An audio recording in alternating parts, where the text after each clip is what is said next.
하나님의 연민과 사랑, 구원의 은혜, 이러한 큐티 제목으로 말씀을 나누도록 하겠습니다. 오늘 본문을 이해하기 위해서 조금 전에 요 앞에 어떤 내용이 있었는가, 열왕기하 13장 13절 이하에 보면 북쪽의 왕 요아스와 남쪽의 왕 아마샤가 전쟁을 하게 되어집니다. 결과는 북쪽의 요아스 왕이 승리를 하게 되어집니다. 남쪽의 왕을 아마샤를 사로잡게 되어집니다. 그리고 예루살렘의 성벽을 다 헐어버립니다. 그리고 성전에 있는 금은보화, 또 왕궁에 있는 금은보화, 그 모든 것을 가지고 북쪽으로 가게 되어지는 것이죠. 아마샤는 완전히 모든 것을 잃어버리게 되어집니다. 자, 그리고 나서 오늘 17절 말씀 보세요. 이스라엘의 왕 여호아스의 아들 요아스가 죽은 후에도 유다의 왕 요아스의 아들 아마샤가 15년간을 뭐 했다고요? 생존했다. 자, 왕인데 통치했다, 다스렸다, 이렇게 표현하지 않고 생존했다, 구차하게 생명을 연명만 했다, 이런 이야기입니다. 왜죠? 그렇죠. 북쪽과의 전쟁에서 패해버렸고 포로의 신세처럼 끌려다니는 그러한 모습으로, 주권을 잃어버린 듯한 그러한 모습으로 성벽 다 무너지고 성전 회파되고 금은보와 왕궁의 것까지 다 빼앗겼으니 그 왕을 어느 백성이 반기고 좋아하겠냐. 생명만 연장하는, 생존하고 있는 아마샤의 안타까운 모습을 보게 되어집니다. 그리고 나서 19절 이하에 어제 말씀을 나눴던 남쪽 유다의 8번째 왕이었던 요아스와 아주 흡사한 모습이죠. 반역이 일어나죠. 그리고 그는 살해를 당하게 되어집니다. 이유가 무엇이었는가?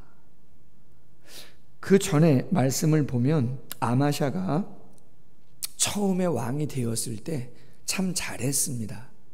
그래서 에돔 족속, 셀라 족속과 전쟁을 하고 승리를 했단 말이죠. 하나님의 도우심이었죠. 근데 마음에 교만이 들었어요. 교만이 들어서 요아스와 전쟁하자, 북쪽과 전쟁하자. 여러분, 어떤 전쟁이든 하나님이 전쟁을 그렇게 원하시나요? 그렇진 않죠. 쳐들어오기에 다윗이 올라가도 되겠습니까? 묻는 거지. 하나님이 평화를 원하시지 그런 거 원하지 않거든요. 좀 에돔도 이겨보고 셀라도 이겨보니까 야, 북쪽으로 가보자. 교만한 마음 속에서 하나님이 원하지 않는 전쟁들을 하게 되어지는 거죠. 결말은 아까 말씀드린 것처럼 패전이었습니다. 그리고 늘 멸망을 당하는 안타까운 결말을 맞는 이스라엘의 왕들, 남유다의 왕들을 보면 하나님 경외하는 것을 잊어버리고 바알과 아세라를 섬기는 그러한 모습으로 나아갔던 것들을 보게 되어집니다. 산당의 제사, 이방의 신을 섬기는 그러한 모습을 보여주죠. 그러므로 여러분, 어제 말씀을 나눈 것처럼 과거의 공적이 아무리 많다 할지라도 지금 현재 내가 죄를 짓고 있다면 과거의 그 공적이 현재의 죄를 상쇄하지 못한다, 그러한 것이죠. 역사는 끊임없이 반복해서 그 사실을, 영적인 교훈을 우리에게 주고 있는 거죠. 하나님은 죄를 간과할 수는 없잖아요. 긍휼을 베푸실 수는 있고, 두 번째 주제가 그 주제인데, 긍휼을 베푸실 수는 있지만 그 죄 자체를 인정해 주시거나 모른 채 할 수는 없는 거죠. 그래서 우리가 하나님 앞에 혹시라도 그러한 부분이 있음을 성령께서 마음에 주신다면 우리의 씨름은 그 부분이 되어야 하는 것이죠. 두 번째 주제는 오늘 큐티 제목이에요. 하나님의 연민과 사랑, 구원의 은혜. 23절부터 좀 보겠습니다. 유다의 왕 요아스의 아들 아마샤 제15년에 이스라엘의 왕 요아스의 아들 여로보암이, 이 여로보암은 여로보암 2세입니다. 여로보암 2세. 북쪽의 초대 왕 여로보암이 아니고 두 번째 여로보암 2세. 사마리아에서 왕이 되어 41년간을 다스렸으며, 근데 어떻게 해요? 여호와 보시기에 악을 행했다, 범죄했다, 모든 죄에서 떠나지 않았다. 아쉽습니다. 그런데 말이에요, 25절 이하에 보면 좀 다른 내용이 나와요. 개인도 북쪽 이스라엘 모든 백성들도 다 하나님 앞에 죄악이거든요. 그런데 좀 이상하다 말이죠. 25절에 보면 하나님의 선지자 요나를 통하여 하신 말씀과 같이 여로보암이 이스라엘 영토를 회복하되 하맛 어기, 다메섹 위쪽입니다. 아주 북쪽이에요. 거기서부터 아라바 바다까지, 아라바 바다는 사해, 이스라엘의 사해, 여매라고도 하는 소금기 많은 거기까지를 말하는 거거든요. 아주 상당히 넓은 영토를 이야기합니다. 북쪽 이스라엘의 가장 강성했던 때가 언제냐? 바로 이 여로보암 2세 때입니다. 영토가 가장 넓고 국력이 센 것뿐만 아니라 경제력도 상당히 좋았던 때가 여로보암 2세 때예요. 신앙은 그렇지 않은데 왜 그랬는가? 말씀했습니다. 요나를 통하여 하신 말씀같이 하나님이 약속했던 그 예언의 말씀을 이루어 주신 거다. 그럼 왜 하나님이 왜 그렇게 하셨나?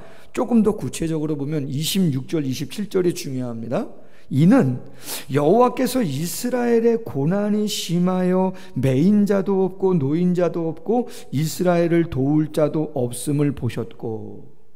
매인자는 누구고 노인자는 누군가? NIV 성경에 보면 노예나 자유자나 모든 고통을 받고 있었고 그들을 도와줄 사람이 아무도 없었다. 그런 뜻이에요.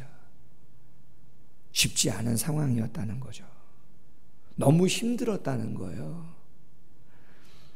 여호와께서 또 이스라엘의 이름을 천하에서 없이 하겠다고도 아니하셨으므로 요아스의 아들 여로보암의 손으로 구원하심이었더라.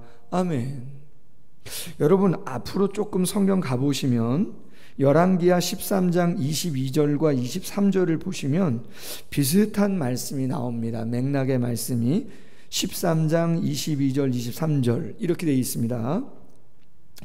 여호아스 왕의 시대에 아람 왕 하사엘이 항상 이스라엘을 학대하였으나 여호와께서 아브라함과 이삭과 야곱과 더불어 세우신 뭐 때문에요? 언약 때문에 이스라엘에게 은혜를 베풀며 그들을 불쌍히 여기시며 돌보사 멸하기를 즐겨하지 아니하시고 이때까지 자기 앞에서 쫓아내지 아니하셨더라.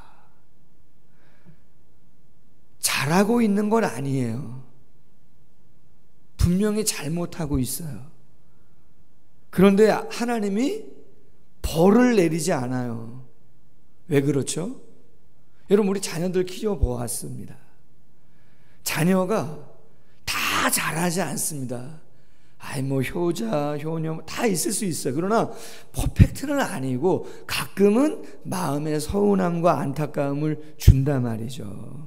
모든 관계도 그런 부분들이 없지 않아 있어요. 그런데 측은한 게 있어요. 그렇지 않아요? 불쌍한 게 있단 말이에요. 잘못하는 게 눈에 보이지만 벌 주고 싶은 마음보다는 조금 더 긍휼을 베풀어서 오늘 큐티 제목처럼 연민과 사랑 때문에 구원의 은혜를 조금 더 베풀어야겠다라고 하는 마음이 부모의 마음속에 있는 거죠. 노예나 자유자나 그 누구도 북쪽 이스라엘을 회복할 만한 여력을 갖고 있는 사람이 없다 말이에요. 북이스라엘도 하나님의 선택된 백성인데 아브라함과 이삭과 야곱의 언약이 있는데 긍휼을 베풀어야지. 그래서 여로보암이 잘해서는 아니지만 요나에게 하신 예언의 말씀도 있고 해서 그에게 하나님께서 복을 주셨다 이 말이죠. 그럼 여러분, 내가 교회 예배 생활 잘 안 하고 말씀 생활 잘 안 하고 그쵸? 조금 멀어지는 것 같고 막 그래도 뭐가 잘 된다, 꼭 좋아하실 것만은 아닙니다, 여러분. 제일 중요한 중심은 뭐예요? 그렇죠, 말씀 중심이죠. 예배 중심이죠. 하나님이 나를 부르시는 그 부르심의 자리에서 어디까지 이르렀든지 변함없이 초심 잃지 않고 최선 다하는 그 중심이 평생 가야 되는 것인 줄로 믿습니다. 출애굽기 2장 24절 이하에 하나님이 그들의 고통 소리를 들으시고 하나님이 아브라함과 이삭과 야곱에게 세운 그 언약을 기억하사 하나님이 이스라엘 자손을 돌보셨고 하나님이 그들을 기억하셨더라. 아멘.